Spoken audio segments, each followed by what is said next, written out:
This week on SailAway, Cecilia's new owners have arrived, so we splash her one last time. And caught up in an increasingly problematic deal on the new boat, we find the list of unexpected fixes growing. Yeah, this is me.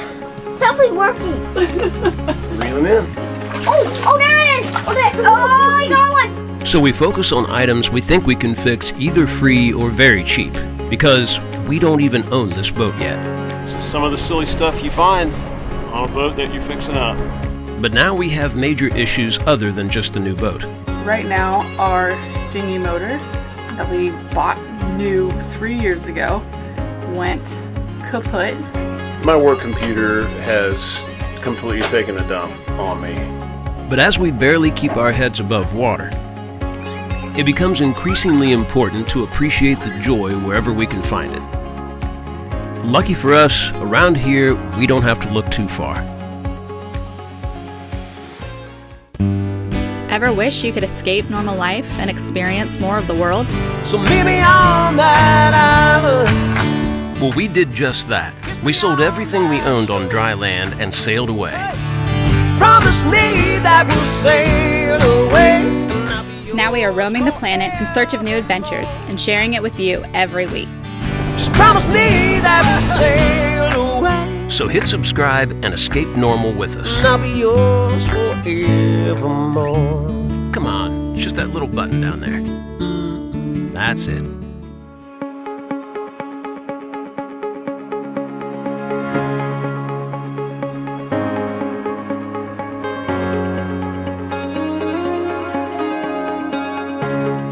Hey, well, we literally just started making a big old batch of pancakes. You guys just want to come over here? Okay, cool. All right, so Terry and his girlfriend are here. They got here last night at 10 p.m. and they had no internet or cell service of any kind, so they couldn't call us. So wisely, they just wandered around the boatyard until they found Cecilia. So they spent the night on the boat last night. Luckily, we had everything pretty ready to go, other than a freezer full of random stuff. They don't know where they're going or what they're doing. They've got no food of any kind. So I want to go grab them, and yeah, we get to meet Cecilia's new owners for the first time. Are you excited to meet Cecilia's owners? Cool. Are you excited to see Cecilia out and sailing again? And we'll be able to follow her around? Kind of sad too, yeah.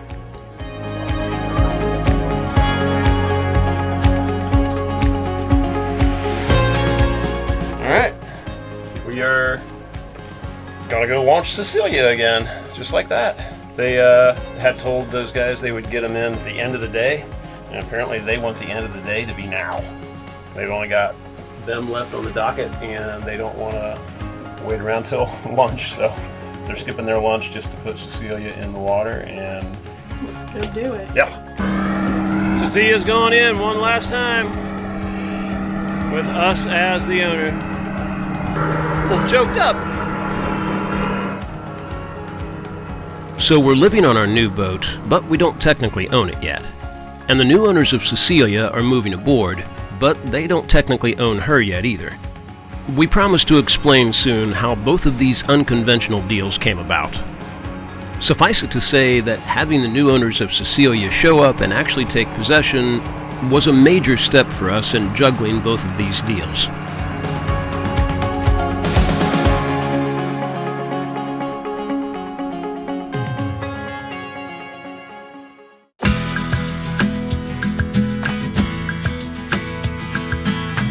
I'm gonna catch dinner. In the hole. If you haul a fish up through there, then that is the only place we are going to fish from now on. Oh, I see one. They're like, they're trying to get it. By the way, I'm actually trying to fix this. But this is so much cooler. Well, you carry on. I'm actually going to go down there. Okay, we'll excite some fish for you.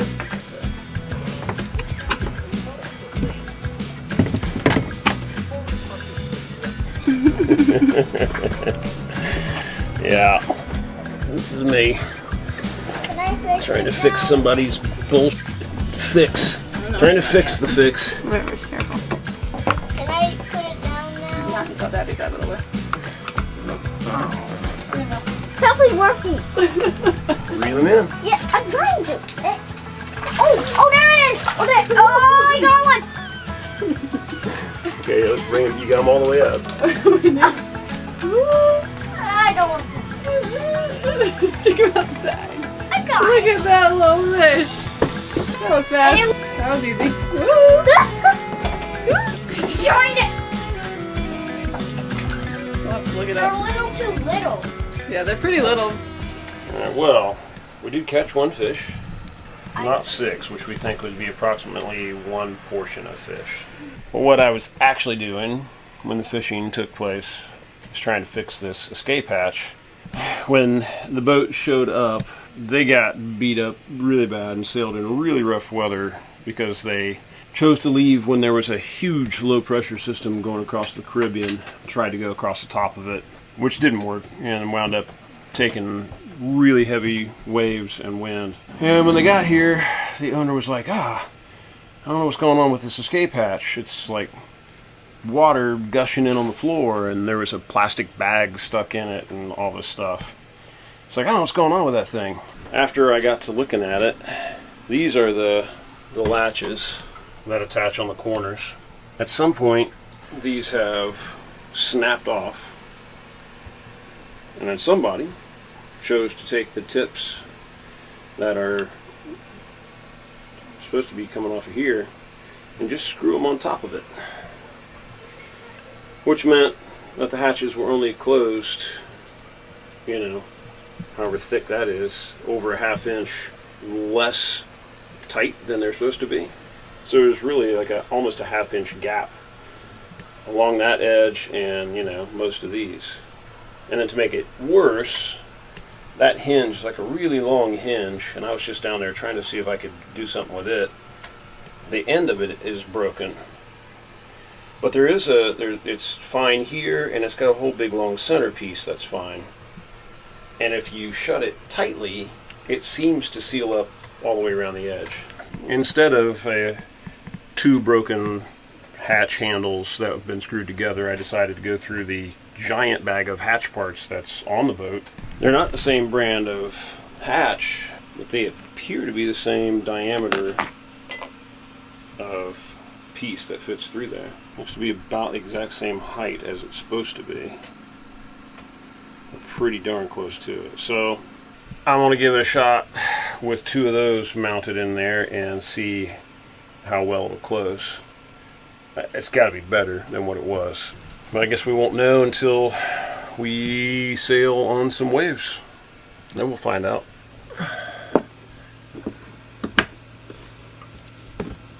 All right.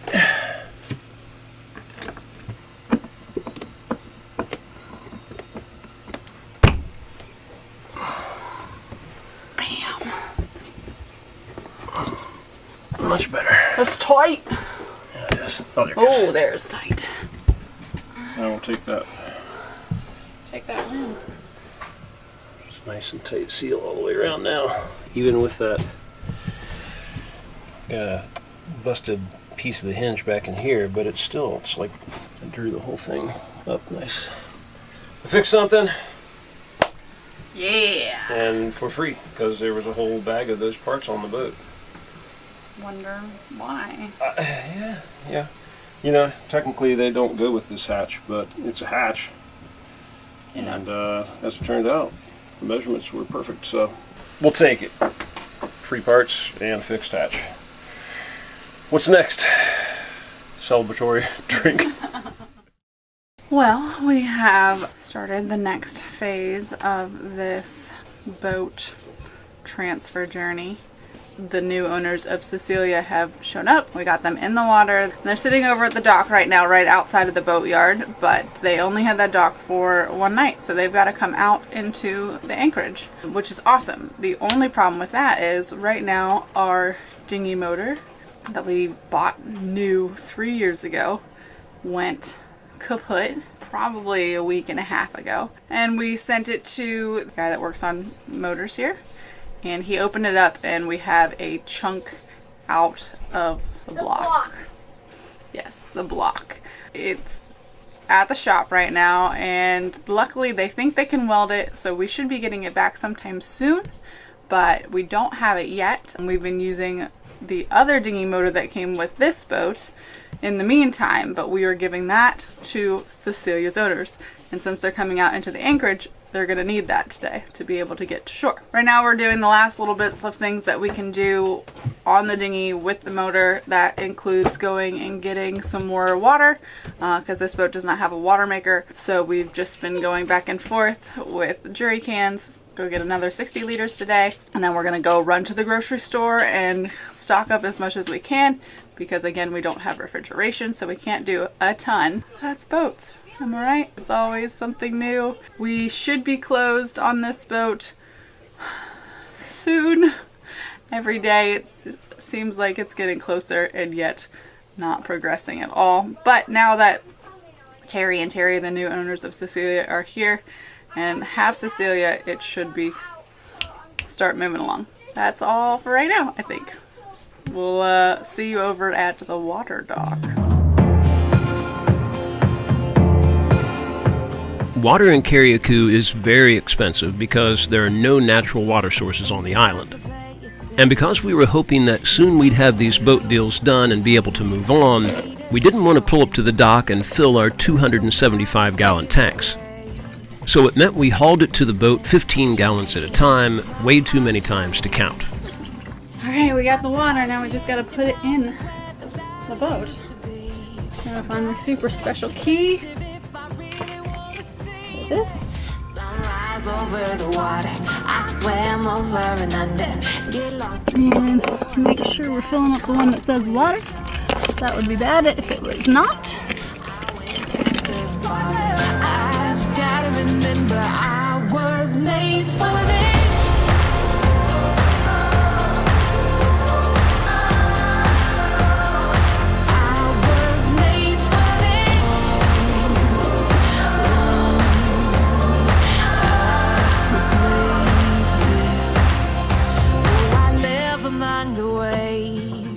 Let them take me as far as they want to go.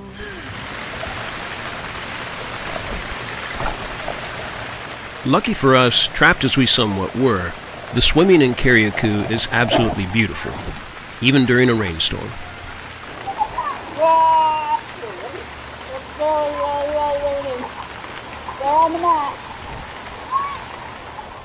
It's really blowing out there, man. So right here, it's nice and protected. Still got I got the waves rolling through the hall here, but not the wind. Pretty cool. Why? If the water was so strong, I would probably just go under the water and hit the anchor, make it go down a little bit more. Yeah, just dig in more. Yeah, I think you're right.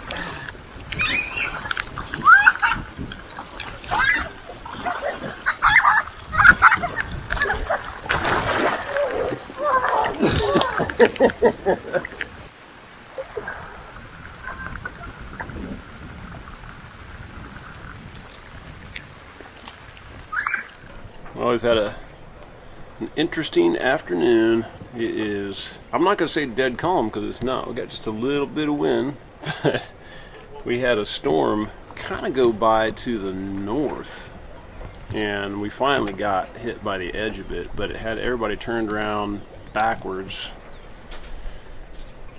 And when that happens, you just never know how the chains are going to stretch, whose chains are going to stretch all the way, whose are going to snag, whose are going to, you know, be short, whose are long. So you don't know who might run into who. But nobody did. We got a little bit close to this katana, or I should say they got a little close to us, and Cecilia got a little close to them also. Otherwise, we all sort of moved around where we needed to be.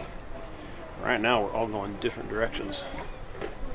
Those guys are pointed that way. We're pointed this way. Cecilia's almost the same as them now. And it feels like we're swinging around. Oh, aside from that though, this stupid hassles and challenges just keep coming. My work computer has completely taken a dump on me. Firing it up on Friday to do some corrections for one of my projects, and it's having a critical software failure, something at the startup. I looked it up and it has something to do with the touch bar. It's a MacBook Pro, and it's not resolvable generally by somebody like me. So I'm down a computer right now. Well, Lauren found a repair place here in Carriacou that says they can fix it. I got with them on WhatsApp, and I'm dropping it off at a bar in Hillsboro. Apparently that's the drop-off point for the computer repair place too, as well as an auto rental. So tomorrow morning, I think Lauren and Rivers are going to join me on a little safari to Hillsboro to drop off my laptop at a bar, and hope that the man who I've never met and whose name I don't even know, who picks it up, is going to fix it and, not like steal it. Maybe we'll treat ourselves to a roadie finally. I also dove under the boat today to start cleaning the bottom of it. It has copper coat. However, the copper coat is 5 years old, as I understand it. It really kind of looks like it has probably been neglected over the past couple years. And I don't know if it's like a COVID situation with some of the things with this boat, but this one kind of seems that way. I don't know that much about copper coat. I've done a little bit of research on it. I need to do some more. But even though there's not a ton of growth, there's a little bit of soft growth, enough that it needs to come off. But it seems like there is a thin layer under everything of sort of dead algae that is crusty. And so you've got to scrape it just to get down to the paint again, which obviously nobody likes to scrape too hard on their bottom, but there's a lot of places where the resin layer is showing through, so it's definitely getting thin. And so I had to scrape and use Scotch-Brite pads to get it down to actual copper coat paint again. Because if your bottom paint is not exposed to the water, then it can't protect you from the growth. If there's a crust on it, that crust will just grow stuff. I'm trying to just kind of get the whole bottom cleaned all the way down to paint, which is not easy. I did one side of one haul, and that took me, it had to be 3 or 4 hours, and I was just whooped afterwards because it was hard scraping and hard scrubbing. So it's going to be days of work just to get the bottom back to actually having exposed bottom paint and not algae crust. So just one more thing that's a lot of work that wasn't really expected. I mean, the copper coat was a big selling point for us on this boat. We were told it was only 3 or 4 years old, and then after more conversations, turns out it's more like 5, maybe a little more. Still, if it's treated right, you can get 10 years out of it. I don't think we're getting 10 years out of this one. And then it was time to trek to Hillsboro, where I would drop off my expensive work computer. The computer that is crucial for me to continue to make a living at a bar. All right, lead us to Wayne's. Ice cream. I knew you'd see that one.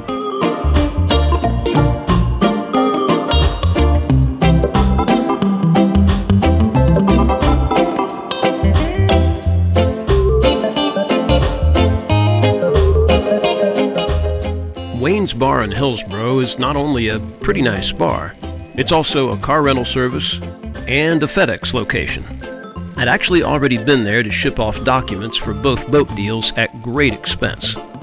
It's apparently also a prime drop-off spot for computer repair.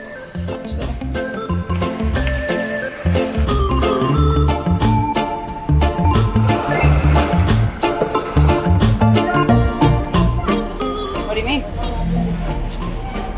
It's a roadie shop. You know what roadies are, right? I'm actually a pretty big roadie fan, and I'd been eyeing this joint since our visit here 2 years ago. If we had to travel all the way over here anyway, I was happy to at least get a roadie out of it.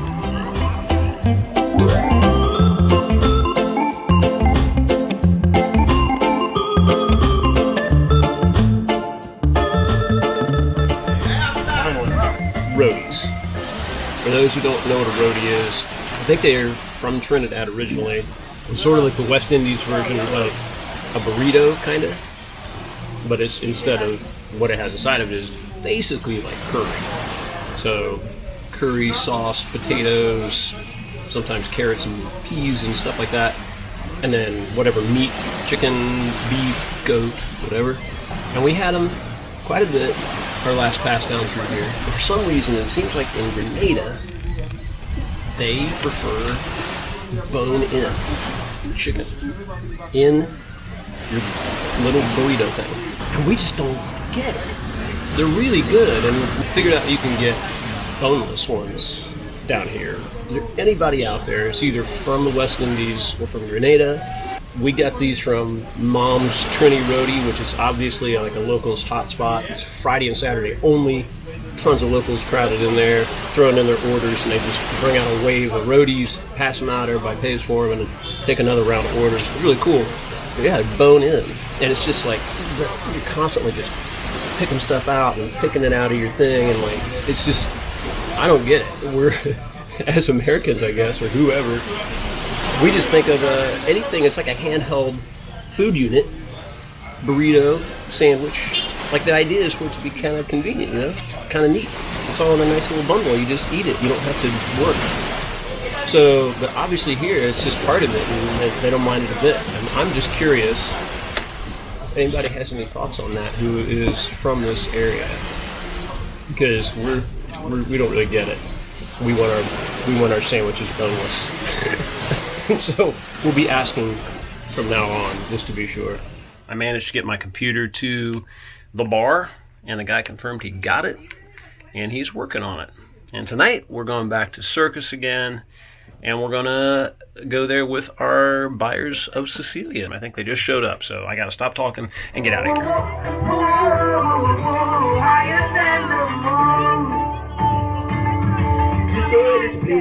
We discovered this amazing little place almost right when we arrived in Carriacou. It's behind and attached to a popular local restaurant named Frogs. It only happens on Monday nights, with delicious cheap barbecued chicken and amazing cheap barbecued vegetables, the only two items on the menu. Add a few cheap local beers, some great local entertainment, and tons of unique ways for the kids to blow off energy.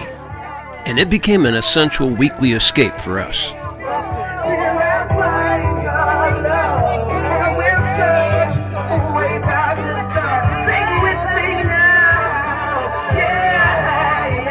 This young guy was a special attraction this night. He's a local artist and extremely talented, and we immediately forgot his name. If you happen to know who he is, please let us know. We'd love to link to him.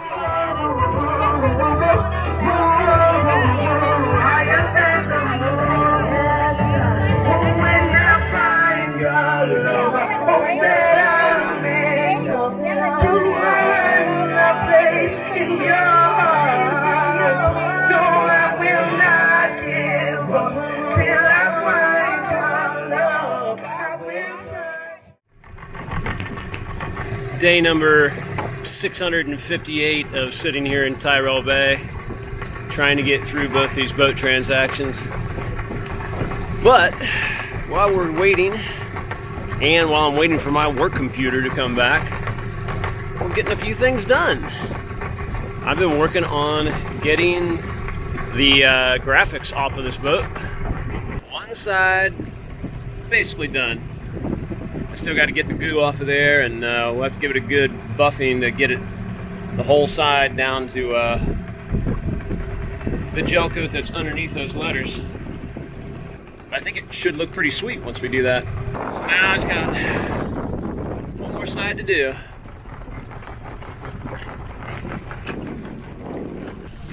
Last chance, and then how much you love the name Marine Motion Chateau Mouillet. Yeah, I think we should keep it. Here's your homework. Chateau Mouillet.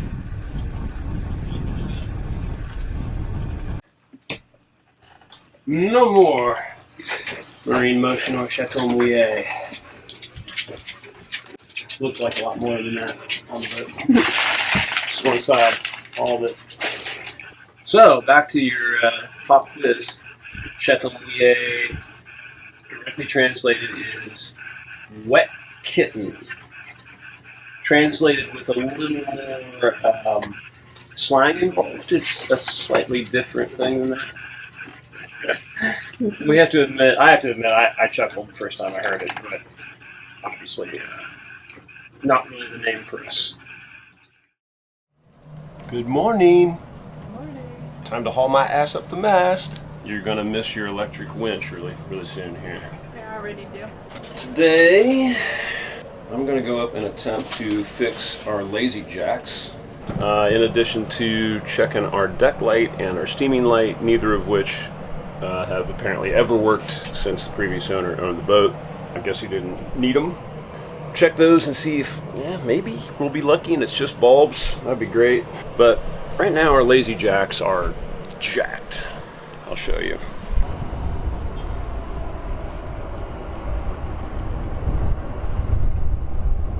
So what happened was, the way this bag was designed was he had a metal track running down the side of each boom, each side of the boom, with that edge that slid down into it.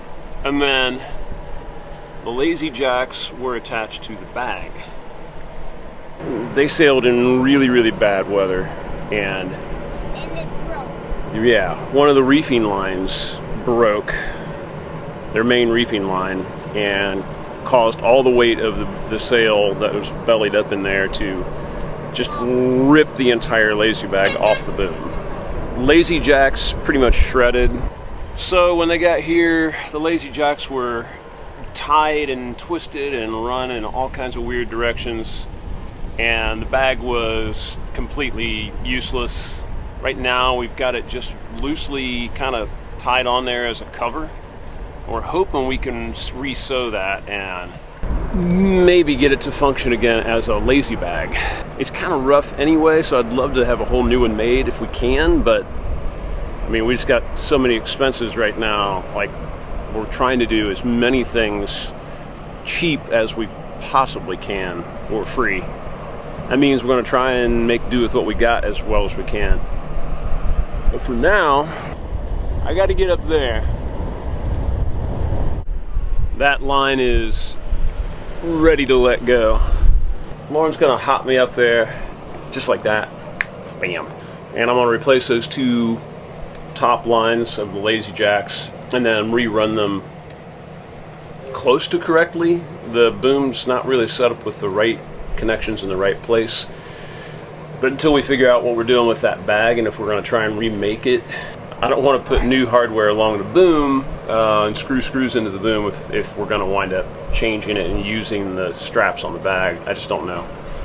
So I'm going to set it up as correctly as it can be using the mounts that we've got. How correct that'll be, I don't know. But hopefully it's correct enough to get our sail down in one piece. Somewhat nicely flicked. You're in Zeke's spot. I just like it because it's shady. I know, he's pretty smart. He knows how to pick the spots.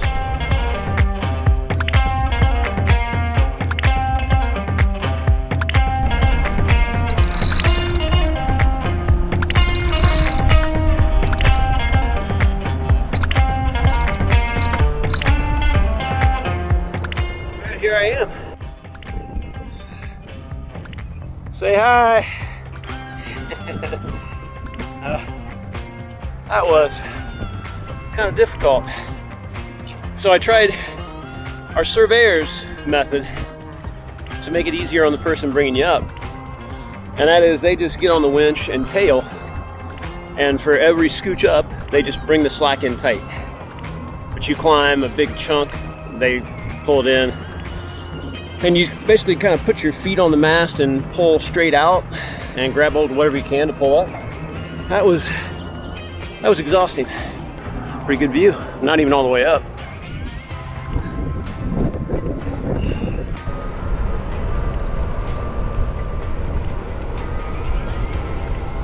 Alright, so this right here is what's holding up one side of our lazy jacks. That's not even like kind of rope you're supposed to use for this stuff. So I'm going to replace both of those all the way down to that junction. So I guess I got to get the lengths right and tie it up here and then go down that way. Get the lengths close at least. Yeah, it's clearly not enough to do both sides. Can you grab both those ends?